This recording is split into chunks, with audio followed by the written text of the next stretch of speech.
विचार चल रहा था कि शब्द द्रव्य है, क्योंकि साक्षात इंद्र से संबंध के द्वारा ही वो ग्रहण हो जाता है। क्योंकि साक्षात इंद्र संबंध के द्वारा जो ग्रहण होता है वो अधिकतर द्रव्य, जैसे आंख से साक्षात ग्रहण हो गया घट का, तो घट क्या है? द्रव्य। इसे श्रोत्र के साक्षात ग्रहण हो जाता है शब्द का, अतः शब्द के द्रव्य मानना चाहिए।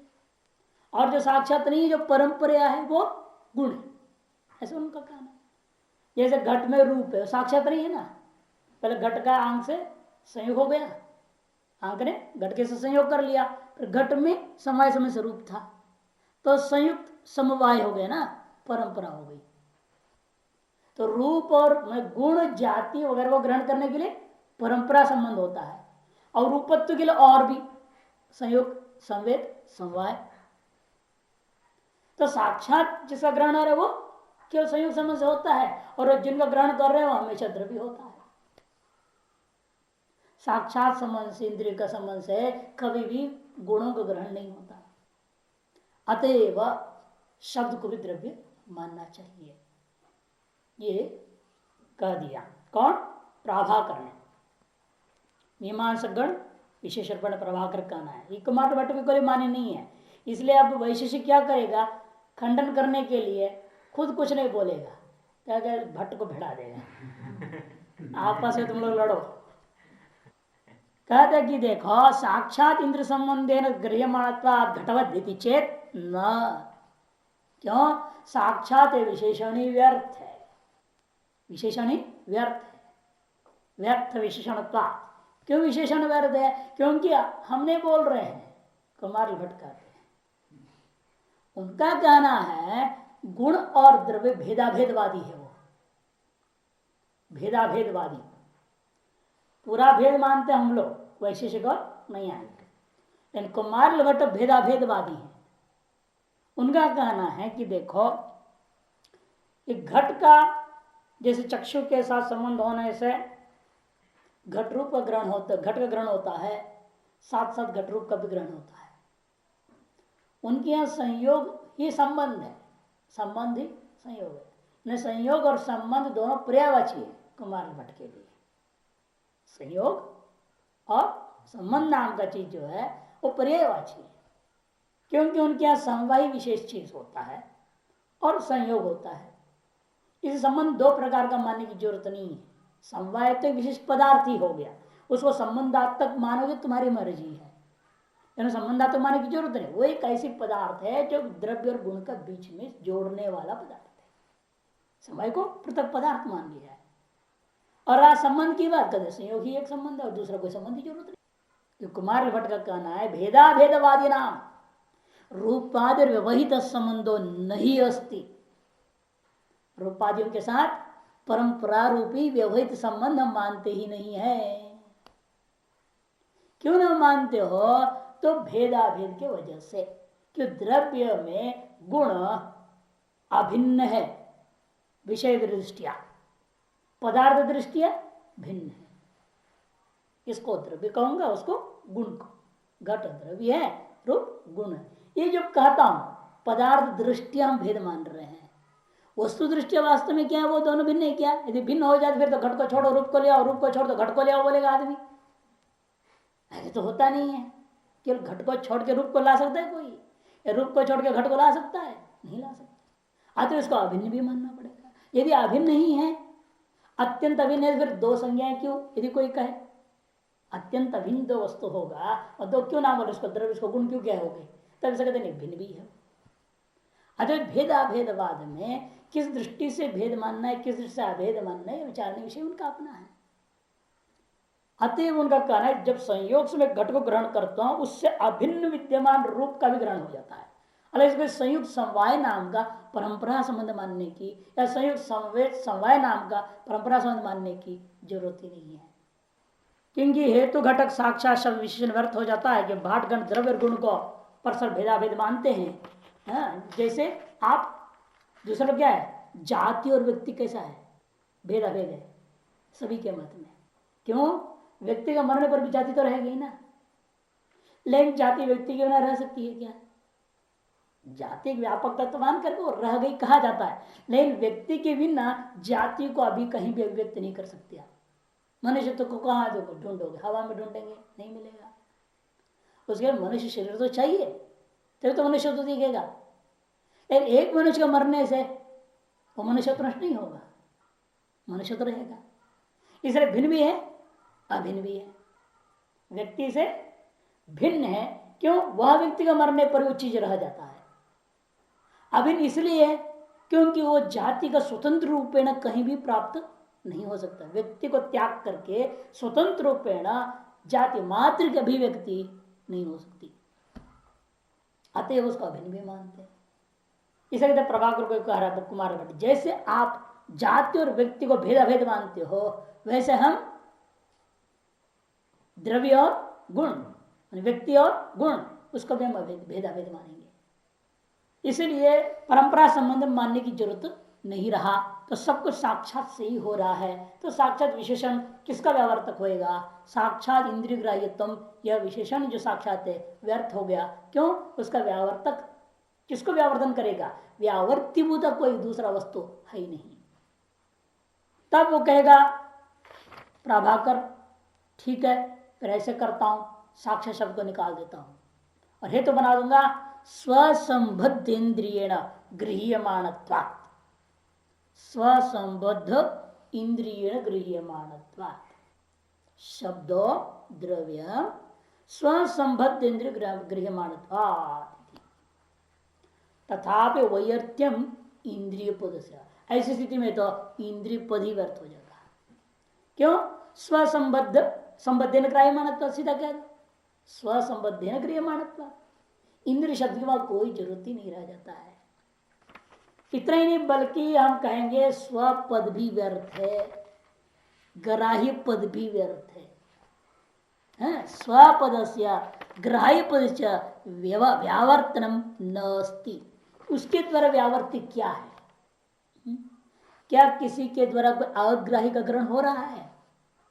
कि ग्राह्यत्व जो विशेषण दिया जा रहा है अग्राह्यत्व को व्यावर्तन करने के लिए, स्विशेषण दिया जाता है पर का व्यावर्तन करने के लिए। इंद्रिय का विशेषण दिया जाए तो अनिंद्रिय के द्वारा कोई चीज ग्रहण हो रहा हो, मैंने योगी प्रत्यक्ष का विषय होता हो। तो जब एक शब्द को हम लेकर व्यवहार कर प्रश्न उठाए, शब्द गुण है या द्रव्य है, आप करें शब्द द्रव्य है, उसको सिद्ध करने के लिए जो आपने हेतु दिया स्व संबद्ध इंद्रिय ग्राह्यत्म, इसमें स्व का, इंद्रिय का और ग्राह्य का, इनके द्वारा व्यावर्तिक क्या है पूछो तो प्रभाकर के पास कोई जवाब नहीं। यदि परसंबद्ध इंद्रिय ग्राह्यत्व कहीं अतिव्याप्ति हो रहा हो तब तो स्व शब्द न सार्थक हो जाता है। परसंबद्ध इंद्रिय ग्राह्यत्व है क्या किसी द्रव्य में? यदि परसंबद्ध जैसे घ्राणेन्द्र संबद्ध है या किसी अन्य से संबद्ध हो गया, उसको अन्य इंद्रिय से ग्रहण कर रहा हो, ऐसा कहीं नहीं है किसी भी विषय का। जिस इंद्र से जो वस्तु ग्रहण होता है उस इंद्र से ग्रहण होता है, उससे भिन्न इंद्र के ग्रहण होने का प्रसंग ही नहीं है। तो पर के द्वारा ग्राह्यत्व जब रहा ही नहीं तो स्व विशेषण व्यर्थ हुआ कि नहीं हुआ? नंबर एक। इसी प्रकार से स्व संबंध इंद्रिय विषयत्वात् या इंद्रिय ग्राह्यत्व जो आप कह रहे हो, या ग्राह्यत्व से क्या आप कहना चाह रहे हैं? क्या इसका स्व संबद्ध वस्तुओं में से ऐसी भी वस्तु है कि जो इंद्रिय के द्वारा अग्राह्य हो और आपसे संबद्ध भी हो? आपसे संबद्ध है और इंद्रिय से अग्राह्य है, ऐसा कौन सा वस्तु है या नहीं? ये प्रश्न उठा। तब कहेंगे ऐसा कोई वस्तु नहीं हमारे दिमाग में आती है, फिर ग्राह्य शब्द क्यों दे रहे हो? व्यावर्ती नहीं रहा तो विशेषण व्यर्थ हो गया। इसीलिए बड़ा जबरदस्ती यहां कुमार भट्ट कहते हैं ये सारा तुम्हारा हेतु ही बेकार है, एक भी पद इस हेतु का दम नहीं रखता। इतने व्यावर्तन करना रूपी जो मुख्य प्रयोजन होता है उसके लिए इतने लंबी शब्द देने पड़ते हैं। अतः द्रव्य को सिद्ध करने के लिए आपके पास कोई सम्यक हेतु ही नहीं है। इंद्रिय पद, स्वपद और ग्राह्य पद सब किसी व्यावर्ती न होने से व्यर्थ हो जाता है। क्यों? भाट मत में अद्रव्य के साथ संबंध कुछ चीज होता ही नहीं।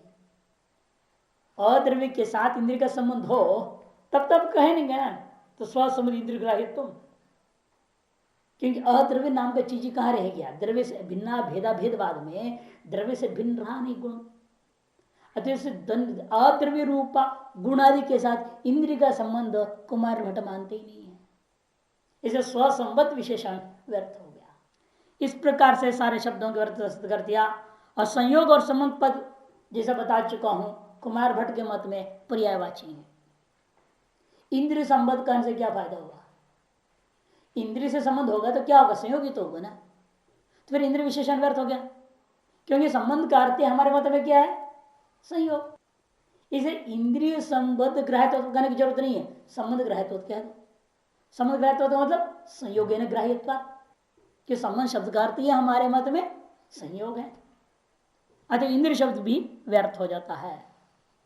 इस प्रकार संबंध का पद का, और इसलिए उनको क्या कुमार भट्ट में एक और बात ध्यान रखने का है, संबंध शब्द मुख्य रूपेण संयोग अर्थ में है, गौण रूपेण अन्य अर्थों में है, सामर्थ्य आदियों में। जैसे योगी है, योग्यता उसके पास है अतीन्द्रिय वस्तुओं को भी ग्रहण करने का, वहां भी संबंध कर शब्द का प्रयोग योगी की इंद्रिय संबंध कह दिया जाता है, लेकिन वहां संबंध कर संयोग नहीं लेना कि बिना संयोग का भी योगी ने प्रत्यक्ष कर लिया। इस बार संबंध शब्द संयोग अर्थ में नहीं है, गौण अर्थ हो जाता है। अन्यथा योग्यता रूप साक्षात संबंध के द्वारा रूपादि भी गृहीत हो जाता है, किंतु में द्रव्यत्व नहीं है। तो योगी जो है परमाणुगत रूप को भी ग्रहण कर लेता है, परमाणुगत रूप को भी देख लेता है। इसका मतलब कि वहां भी आप साक्षात संबंध मान लोगे, फिर रूप भी साक्षात प्रति विषय हो जाए, फिर रूप भी द्रव्य हो जाएगा। यह आपत्ति दे रहे कुमार भट्ट। इसलिए क्योंकि अद्रव्य से भवताम नए संबंध अनभ्युपगमात, अद्रव्य से, अद्रव्य कौन? गुण, सामान्य, कर्म, ये सब अद्रव्य है। इनके साथ साक्षात संबंध प्राभाकर मानते नहीं है। भवता माने वैशेषिक भी दोनों के इकट्ठे मीमांसा का दोष दे सकते हैं। संयोग संबंध पर्याय, और हमारे मत के हिसाब से करोगे संयोग और संबंध दोनों पर्यायवाची हैं। कि वैशेषिक के दृष्टिकोण से द्रव्य अलग है, गुण अलग है, और कुमार भट्ट के हिसाब से भी क्या भेदाभेदवाद में भी द्रव्य गुण अलग नहीं है। इसे भवताम कह करके आप वैशेषिक दृष्टिकोण से कह रहा हो तो भट्ट भी उसी में आगे भवताम कोटि में आ जाता है। भवताम ने संबंध अनभ्युपगमात संयोग संबंधयो पर्यायत्वात्, अन्यत्र उपचरितत्वात्। अन्यत्र मैंने योगी प्रत्यक्षादि योग्यता आदि को मानते हो, वहां पर क्या है? वो गौण हो जाता है। उपचरित मैंने औपचारिक है, गौण प्रयोग हो जाता है संबंध शब्द। अन्यथा योग्यता संबंध लक्षण रूपस्यापि साक्षात संबंधेन अवेद्य अवेद्यत्वेन विचार। योग्यता संबंध रूपी साक्षात संबंध को लेकर के रूप का भी प्रत्यक्ष होने लगेगा, जो कि आपके हिसाब से वह संबंध के द्वारा अग्राही है, उससे भी ग्राह्यता दोष आ जाएगा। संबंधित्वात् इति प्रतिवादी अनैकांतिक। तब कहते हैं चलो सारे शब्द हटा देता हूं और अनुमान बना दूंगा, शब्दों द्रव्यम संबंधित्वात्, संबंधी है, संबंधित्वात् कह दिया। नहीं, संबंधित्वात् कहने से कहे संबंधी शब्द क्यों संबंधी है? इंद्रिय के साथ अपर संबंधी कौन होगा? घट संबंधी तो होगा। जब चक्षु का घट का बीच में संयोग आपने माना, उस संयोग का दो संबंधी है, एक तो चक्षु, दूसरा है घट। हमेशा संबंध का संबंधी दो हुआ करते, कोई भी संबंध मानोगे उसके बीच संबंधी भूता दो को मानना पड़ जाता है। अतएव कहते हैं कि संबंधित्व हेतु हो गए प्रतिवादी के दृष्टिकोण से अनैकांतिकम स्यात्। प्रतिवादी कौन है? वैशेषिक। वैशेषिक के मत से रूपादि में भी विचलित हो जाता है, क्योंकि रूपादि क्या है? परंपरा संबंध से संबंधी होने पर भी द्रव्य नहीं माने जाते हमारे मत में। परंपरा संबंध से रूप भी क्या है? संबंधी है। संबंधित्वात् हेतु उसमें जा रहा है, लेकिन वहां द्रव्यत्व का अभाव है। ठीक है, हम लोग जो परंपरा संबंध मानेंगे, चाहे कोई भी संबंध मानेंगे, संबंध का संबंधी तो है ना, वो भी चाहे साक्षात संबंध का संबंधी हो चाहे परंपरा संबंध का संबंधी हो, है तो संबंधित हेतु उसमें भी। अच्छा, द्रव्यत्व का भाव कौन है? रूप। कौन? प्रतिवादी हम लोग वैशेषिक। वैशेषिक के दृष्टिकोण में, क्योंकि वाद कौन कर रहा है अभी उस समय? प्रभाकर और कुमार भट्ट, उनके दृष्टिकोण से हम लोग प्रतिवादी है वैशेषिक। तो प्रतिवादी के दृष्टिकोण में परंपरा संबंध का संबंधी कौन है? रूप। वहां द्रव्यत्व का भाव है, तो द्रव्यत्व अभाव का अधिकरण में हेतु संबंधित तो चला गया, अतएव विचार हो गया। साध्य भाव अधिकरण हेतु का जाना ही विचार है। अतएव इस हेतु से भी आप शब्द को द्रव्यत्व से नहीं कर सकते। तब ऊपर से चलो द्रव्य तुमने खंडन कर दिया ना, वो कहते हम सत्य प्रदेश बनाएंगे। आपने कहा शब्द गुण होता है ना, तो हम कहते हैं कि शब्द गुण नहीं होता है, अनुमान करेगा शब्द गुणों न भवती। क्यों? श्रावणत्वात् शब्दत्व जातिवत। शब्दत्व जाति क्या है? श्रावण ही, श्रवणत्व इंद्रिय के द्वारा ही ग्राही है। शब्दत्व को कत्व गत्वादियों को श्रुत इंद्र से ही ग्रहण करोगे ना, अन्य इंद्र से तो ग्रहण होगा नहीं। अरे शब्दत्व जा में क्या है? वहां पर द्रव्यत्व है क्या? गुणत्व है क्या? नहीं है। अतएव शब्दत्व जाति कैसे? गुणों न भवती, और श्रावण पर व्याप्तिकरण हो गया। अतः शब्द पक्ष में भी श्रावणत्व होने के नाते गुण नहीं है, सिद्ध हो गया। तब सिद्धांत वैशिष्य कहता है, हम ये भी कहेंगे शब्दो द्रव्यो न भवती, शब्दो द्रव्यम न भवती। हेतु यही दूंगा श्रावणत्व, क्योंकि जैसा यह हेतु गुणत्व को सिद्ध नहीं कर सकता है शब्द में, तो यही हेतु इसी दृष्टांत को लेकर के द्रव्यत्व को भी नहीं सिद्ध कर सकता। क्योंकि अब देख लो, शब्दत्व जाति में श्रावणत्व हेतु है, श्रवण इंद्र का विषय है, लेकिन शब्दत्व जाति द्रव्य है क्या? नहीं है। द्रव्यम न भवती मैं साधु लूंगा तो भी बना कि नहीं बना उसमें। अतएव यत्र यत्र द्रव्यत्वम श्रावणत्वम भवती तत्र द्रव्यत्वम न भवती, यथा शब्दत्व जाति सिद्ध हो गया कि नहीं? व्याप्ति वहां बन गया। अतः पक्ष में भी श्रावणत्व है शब्द में, अतः वहां भी द्रव्यत्व नहीं रहा, समान हो गया ना दोष। ऐसे अनुमान से कोई विरोध आप सत्यपद पक्ष नहीं बना सकते। वह कहता है कि अद्रव्यत्वेन ही अस्य समानत्वात्, अद्रव्यत्व माने द्रव्यम न भवति ऐसा अनुमान करूंगा तो भी तुल्य हेतु हो जाता है। अनेकांतिक शब्दगत संख्यायाम भवदा, इतना ही नहीं, हमारे मत से छोड़ो, आपके मत में ही उल्टा शब्दगत संख्या में वे विचार हो जाता है। शब्दगत संख्या को कौन ग्रहण किया? शब्दगत संख्या कौन ग्रहण करेगा? श्रोत्र इंद्रिय ही। भाई एक शब्द आया, दूसरा शब्द आया, तीसरा शब्द आया, श्रोत्र इंद्र से तो शब्दों को ग्रहण किया।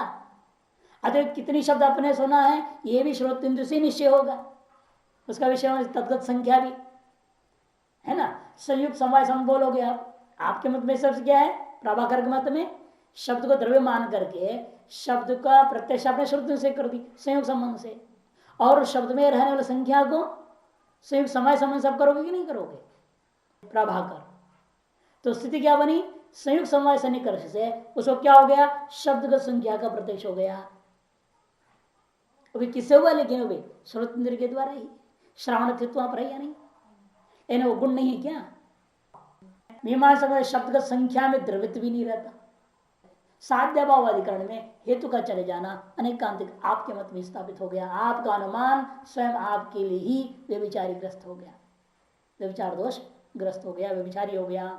अनेकांतिक शब्द संख्यायाम भवतः, मीमांसा शब्द संख्या में द्रवित भी नहीं रहता। द्रवित भी रहता है क्या? नहीं है, लेकिन वहां पर आपका श्रवण हेतु है, ये दिक्कत है। अतएव हमारा मत ठीक है, शब्दो गुण आत्म व्यतिरिक्त सती इंद्रियाण मध्य नित्य नैव अध्यक्षीकृताया जातिरधिकरणत्वात् सुखवत। शब्द गुण होता है क्योंकि आत्मा से भिन्न है, वो आत्मा से भिन्न भी है। और इंद्रियों के बीच में नित्य इंद्रिय कौन है आपका? श्रोत्र इंद्रिय। कि श्रोत्र इंद्रिय आकाश ही तो है ना। कर्ण शस्कुल वचन आकाश का नाम श्रोत्र है, और आकाश को हम क्या मानते हैं? नित्य है। अतः श्रोत्र इंद्रिय का ऐसा इंद्रिय जो नित्य इंद्रिय है, से नित्य नैव अध्यक्षीकृताया जाते है। नित्य श्रोत्र इंद्रिय के द्वारा अध्यक्षीकृत जाति कौन है? शब्दत्व जाति। उसका अधिकरण होने से सुखवत दृष्टांत दिया। सुखवत इसलिए दृष्टांत दे रहे हैं क्योंकि मन, जैसे मन ने आत्मा का प्रत्यक्ष कर दिया ना, आत्मगत गुण है सुख, उसका प्रत्यक्ष हो रहा है। वहां घटाई देखिए, सुख कैसा है? आत्मा से भिन्न है। सुख कैसा है? आत्मा से भिन्न है। और इंद्रियों के बीच नित्य कौन है? परमाणुमात्मक मन, उसके द्वारा अध्यक्षीकृत सुखत्व जाति का अधिकरण है सुख, है ना। से जब दृष्टांत में घटाएंगे नित्य इंद्रिय से क्या लूंगा? मन को, जाति लूंगा सुखत्व को, सदकरण सुख हो जाएगा। और वो कैसा है? गुण है। अतः दृष्टांत में हेतु भी है साध्य भी है। अतः पक्ष में भी हेतु होने के नाते आपको वहां साध्य भी मानना पड़ेगा, अर्थात गुणत्व भी सिद्ध हो जाता है। और आप उस शब्द को अनित्य भी सिद्ध करेंगे। शब्दो अनित्य, अनित्य शब्द बोल रहे ना, पक्ष है शब्द, अनित्य साध्य। कई बार ऐसे कर चुके पहले भी, साध्य को पहले रख देते हैं, ये बाद में पक्ष को बहुत सतर्क रहना पड़ता है। कई बार जो है पक्ष को पहले, कहीं साध्य को पहले रख देते हैं, इसलिए समझने वाले को ध्यान रखना पड़ता है। तो उल्टा सिद्ध थोड़े हो रहा है, अनित्य में शब्द सिद्ध करोगे क्या? तो शब्द पक्ष है, अनित्य तो साध्य है। शब्द कैसा है? अनित्य, कि इंद्रिय विशेष गुणत्वात्, इंद्रिय विशेष गुणत्वात्। क्यों? कौन सा इंद्रिय? श्रोत इंद्रिय, आकाश, आकाश का विशेष गुण है शब्द। अरे इंद्रियात्मक, इंद्रियात्मक जो आकाश है उसमें विद्यमान विशेष गुण होने से चक्षुर्गत रूपवत, जैसे चक्षुगत रूप के समान। अब उस पर कोई कहता है कि हम उल्टा भी कर सकता हूं, नित्य विसिद्ध करता हूं, शब्दो नित्य। शब्द कैसा है? नित्य। क्यों? आकाश एव वर्तमान, आकाश में ही रहने वाला वस्तु होने से, जैसे आकाश में रहने वाला महत् परिमाण, तन महत्वत। क्या आकाश का परिमाण भी नित्य है ना, वो नष्ट होने वाला है नहीं। जब आकाश नष्ट हो तब नष्ट होएगा, लेकिन आकाश हमारा मत में नित्य होने से उसका परिमाण भी नित्य है। आकाश का नष्ट होने का प्रश्न ही नहीं हमारे मत में। इसी कहते आकाश नित्य है और उसका परिमाण कभी घटेगा बढ़ेगा ऐसा भी नहीं होता, अतः वो भी नित्य है। तद्वत आकाश में रहने गुण को भी नित्य मानना चाहिए, अतः शब्द नित्य हो गया। शब्दों नित्य, आकाश मात्र वृत्तित्वात्, आकाश मात्र वृत्तित्वात् है ना। आकाश एव वर्तमान मैंने आकाश मात्र वृत्तित्वात् हेतु। दृष्टांत क्या है? तन महत्व, तन महत्व ने आकाशगत महत्व परिमाण के समान। इति सत प्रतिपक्षतम, ऐसा सब खड़ा कर दूंगा। आपने कहा शब्दो अनित्य इंद्रिय विशेष गुणत्वात्, इसके खिलाफ बोल रहा है शब्दो नित्य आकाश मात्र वृत्तित्वात्। आपने दृष्टांत चक्षुर्गत रूपवत, वो दृष्टांत है आकाशगत महत्व परिमाणवत। इति न सत प्रतिपक्षितम, ऐसा सत्प्रश्न नहीं कर सकते। क्यों? आकाश भाग विनष्ट घट स्वसंयोग व्यभिचारात्, वह व्यभिचार है आकाश में विद्यमान विशेष संयोगों में।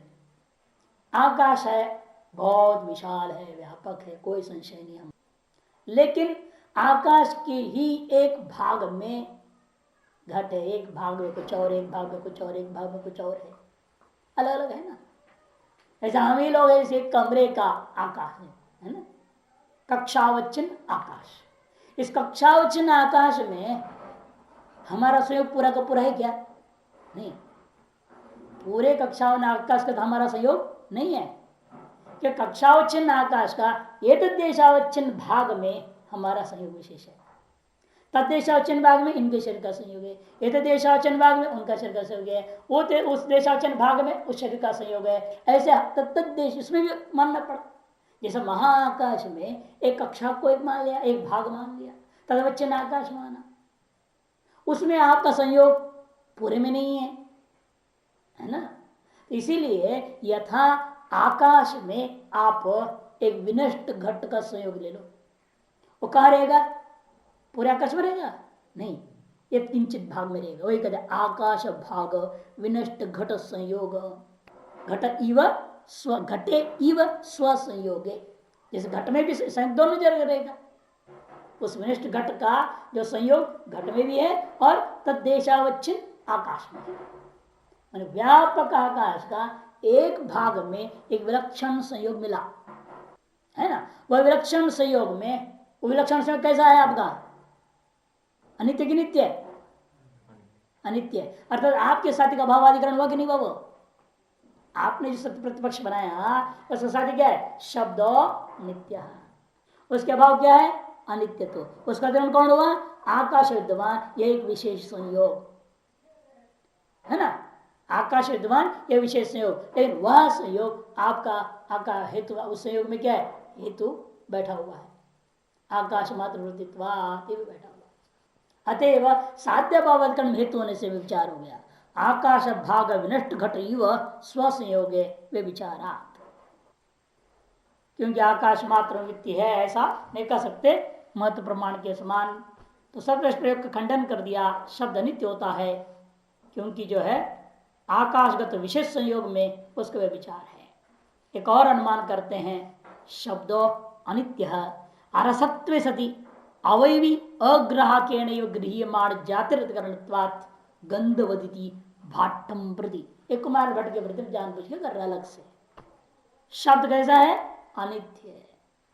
अरसत्वे सति, वह रस नहीं है, होता हुआ अवयवी के अग्राहक इंद्रिय, अवयवी के अग्राहक, क्या अवयवी ग्राहक के लिए कल हुआ है ना चर्चा। अवयवी के ग्राहक कौन कौन इंद्रिय हमारे पास? रसन गाय, चक्षु, सबसे पहले चक्षु, दूसरा त्वक इंद्रिय, तीसरा मन। द्रव्य का ग्राहक मन होता है। कौन सा द्रव्य ग्रहण करता है मन? आत्मा को। चक्षु घटादियों को, त्वक इंद्रिय भी घटादियों को। हमेशा ध्यान रखना है चक्षुत्पंग मनांसी एवं द्रव्य प्रत्यक्ष इंद्रियाणी। और बाकी बच्चे कितने आपके पास? 3 और। कौन कौन? घ्राण, श्रोत्र तो अब चर्चा का विषय है। घ्राण और रसनेन्द्रिय, ये द्रव्य के अवयवी के अग्राहक इंद्रियां हैं। अवयवी के अग्राहक इंद्रिय होता हुआ गृह्यमाण जाति का अधिकरण है। गृह्यमाण जाति कौन होंगे? हम लेंगे यहाँ अवयवी के अग्राहक इंद्र से दृष्टांत हमें लेना पड़ेगा घ्राण को, और पक्ष के लिए हमें लेना पड़ेगा श्रोत्र इंद्रिय को। उसमें ग्राह्य जाति होगा दृष्टांत के लिए गंधत्व, और पक्ष के लिए शब्दत्व जाति। उसका अधिकरण कौन हो जाएगा? दृष्टांत में गंध, पक्ष में शब्द। अधिकरणत्वात्, इसलिए हमें अरसत्व कह दिया। दोनों नहीं लिया दृष्ट हेतु में, अरस गंध नहीं ले रहे दोनों, क्योंकि गंध को तुमने दृष्टांत में ले लिया ना, गंध को दृष्टांत में ले लिया, जो कि घ्राण के द्वारा ग्राही गंध को दृष्टांत हो गया। श्रोत्र ग्राही शब्द को पक्ष में डाल दिया। अब एक ही जगह से जाति व्याप्ति हो रही थी, कहाँ? रसनेन्द्र ग्राही रस में, रसनेन्द्र ग्राही रस में, इसलिए विशेषण दे दिया अरसत्व सती। क्योंकि द्रव्य के अग्राहक इंद्रिय कौन हमारे पास बताया? 3। द्रव्य के अग्राहक इंद्रिय कौन है? 3, श्रोत्र, घ्राण, रसनेन्द्रिय है ना। श्रोत्र, घ्राण, रसनेन्द्रिय। इसमें श्रोत्र का विषय कौन है? शब्द, वो क्या है हमारा? पक्ष। और घ्राण का विषय क्या है? गंध, वो हमारा दृष्टांत हो गया। और बचा कौन है? अवयवी क्या? ग्राहक इंद्रिय रसनेन्द्रिय का विषय होता रस, एक बच गया है ये नहीं। इसमें अतिव्याप्ति होती है इस हेतु का।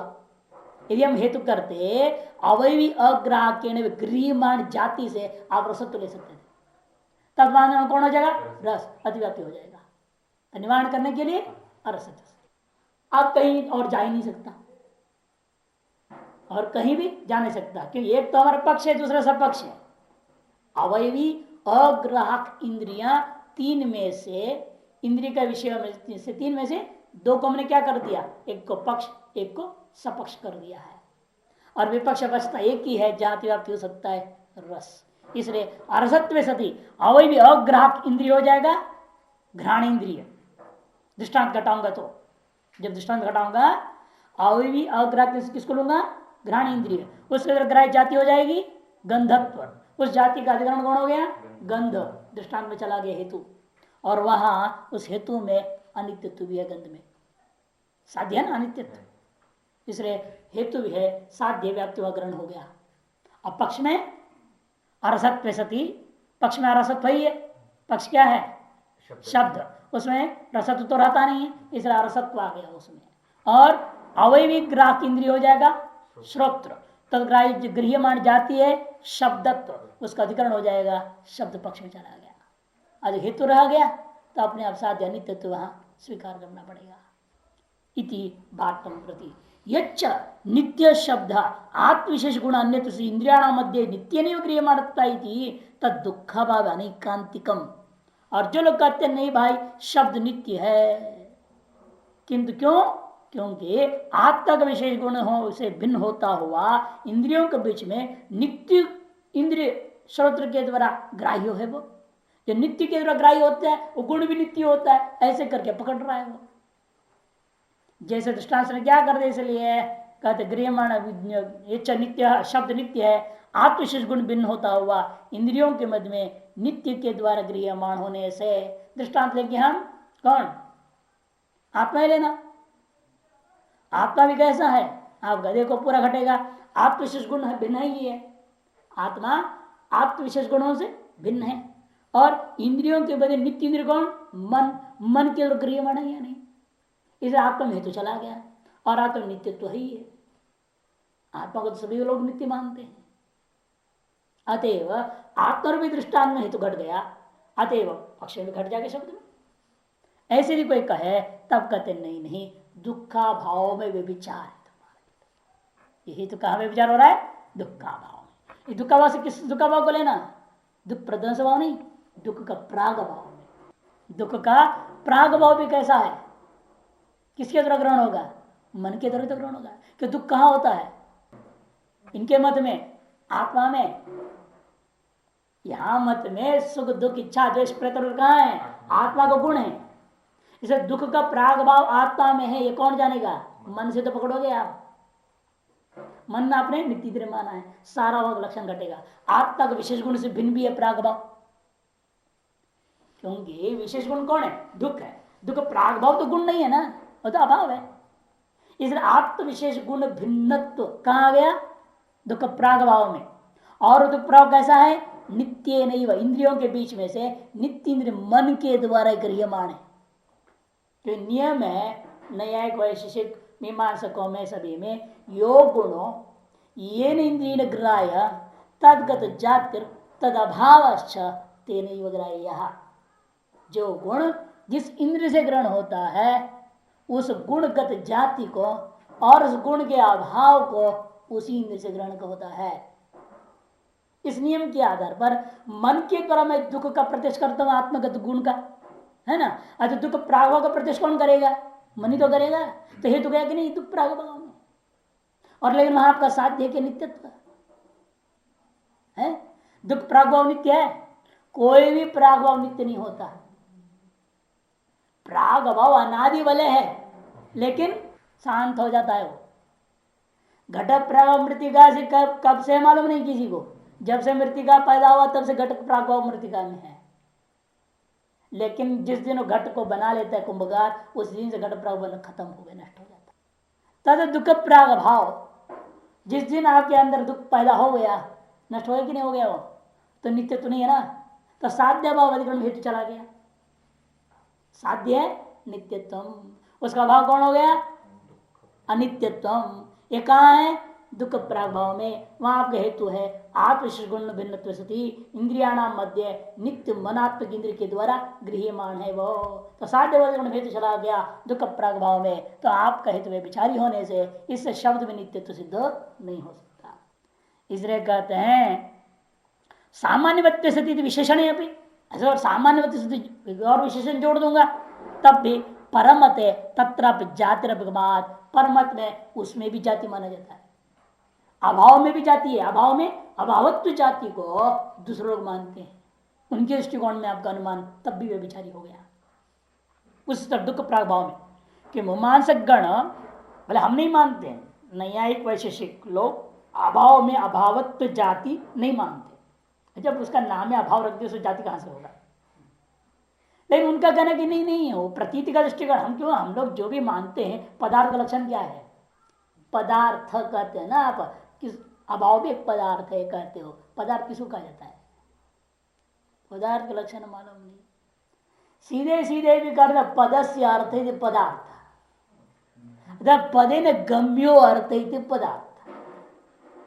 पद से गम्य कोई भी अर्थ हो उसका नाम पदार्थ।